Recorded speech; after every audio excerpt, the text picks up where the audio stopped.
So ngayon guys, good morning. Happy New Year po sa ating lahat. So ngayon guys, magpapalit ako ngayon ng spark plug sa aking Rider 150 carb.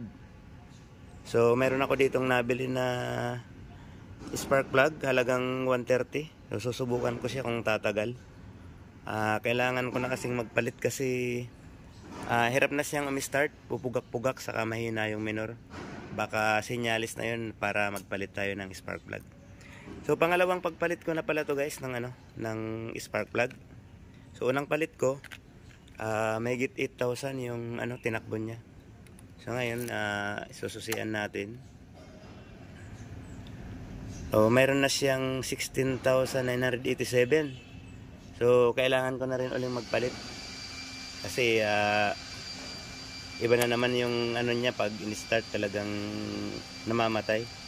So yan guys, tara umpisan na natin. So ito guys yung ating papalitan. So susubukan natin na magpalit na hindi tinatanggal yung clearings. Dudukutin muna natin.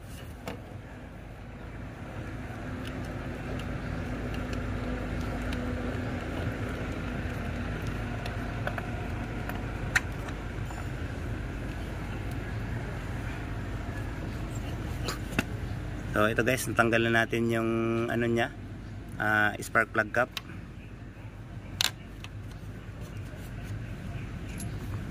Tapos ito yung ating pangtanggal.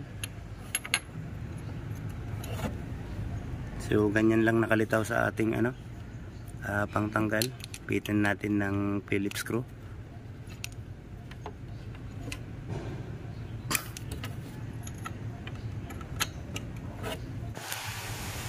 So yun guys, hindi umubra yung ating Phillips screw. May hirapan tayong ipasok doon sa sa butas ng socket natin na pangtanggal ng spark plug. Kaya bumaluktot ako ng bakal na maiksi lang para ipasok natin doon. So ito yung gagamitin natin.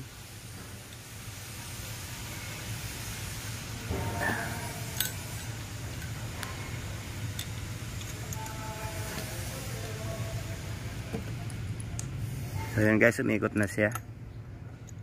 Kaya na yatang kamayin.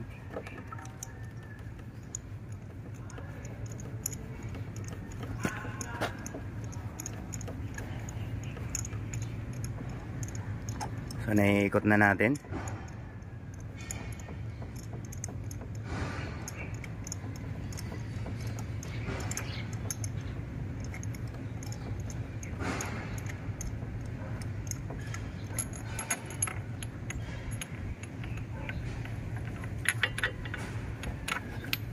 So para matanggal natin guys yung spark plug, ibabalik natin yung spark plug cap nya.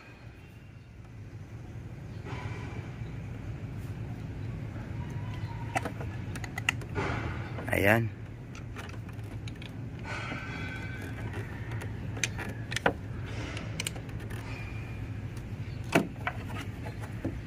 So ayan guys, natanggal na natin. Kasi malalim siya, kaya kailangan nating ipasok uli yung yung spark plug cap para madukot natin. Ayan, kaninlawang na.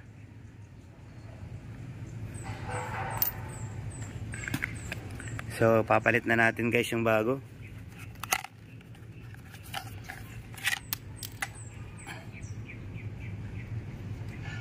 Yung kung napapansin nyo guys, yung dulo nya mayroon siyang takip.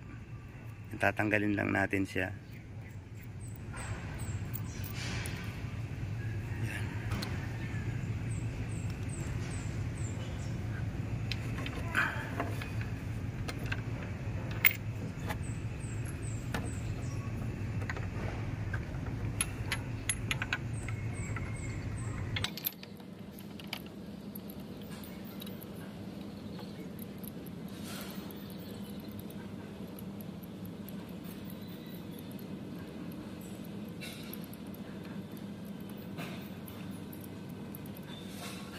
Ayan, higpitan na natin.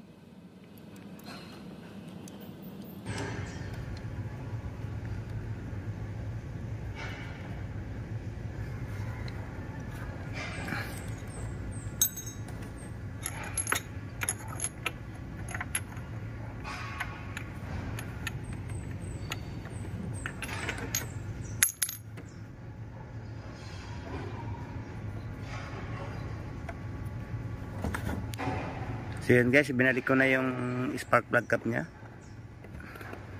Yep. Okay, subukan na nating i-start.